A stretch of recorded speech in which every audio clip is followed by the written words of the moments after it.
they've taken a very methodical approach. They've taken their time. This is their first kind of publication.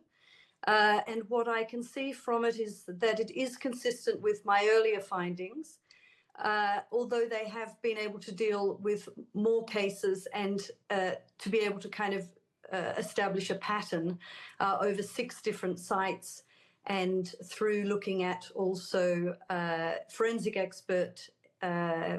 evidence, as well as photographic and video evidence, as well as speaking to victims and survivors. Dr. Edwards, just talk us through a little bit about your findings. I just want to better understand what you found, what you heard, what you saw, and when you talk about these 6 different sites. So what I have been able to gather is that there was sexual torture. There was a lot of torture going on during the 7th of October, mutilations, beatings, threats to kill, and obviously also executions and murder. And within that context, there were cases of rapes, there were cases of sexual intimidation and harassment.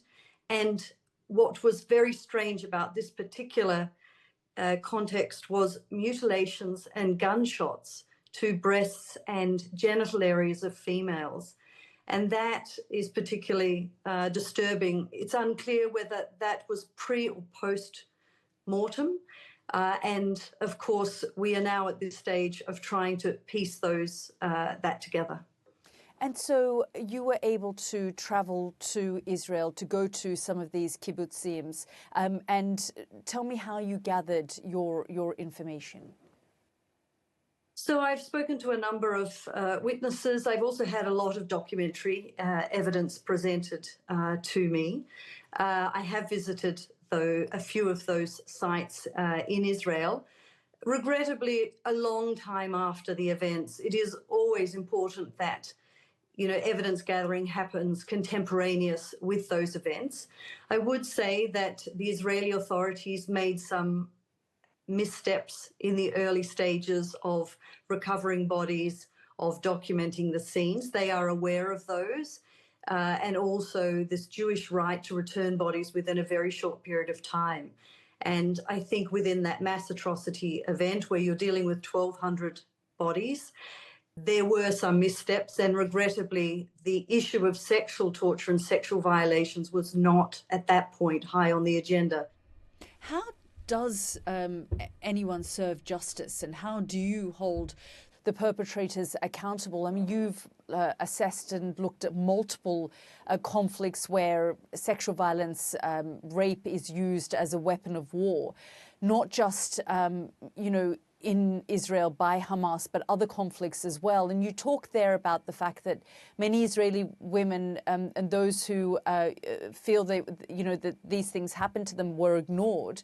Why does this happen, and it's not top of the priority list in terms of in the middle of a conflict or post-conflict?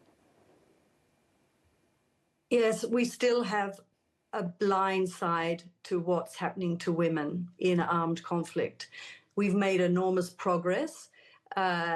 However, what I'm advocating for and have been doing a lot of work on is labelling rapes and sexual violence also as sexual torture and putting it within the context of all the other horrible atrocities that are going on.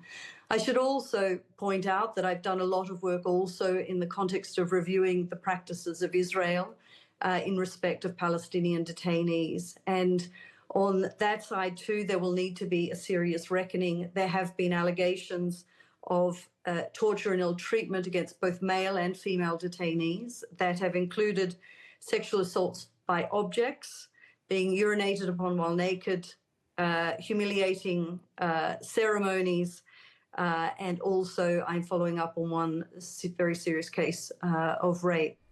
Yes, Dr. Edwards, you mentioned there the allegations that Palestinian prisoners have, experienced torture and other forms of violence as well at the hands of Israeli guards. Are you and the UN speaking to Israeli officials directly and calling for accountability? I can't speak for the rest of the United Nations. I am in regular contact with the Israeli authorities. I did send a large letter of allegations and all types of other material to them, of which they responded. I'm the only special rapporteur to whom they have responded.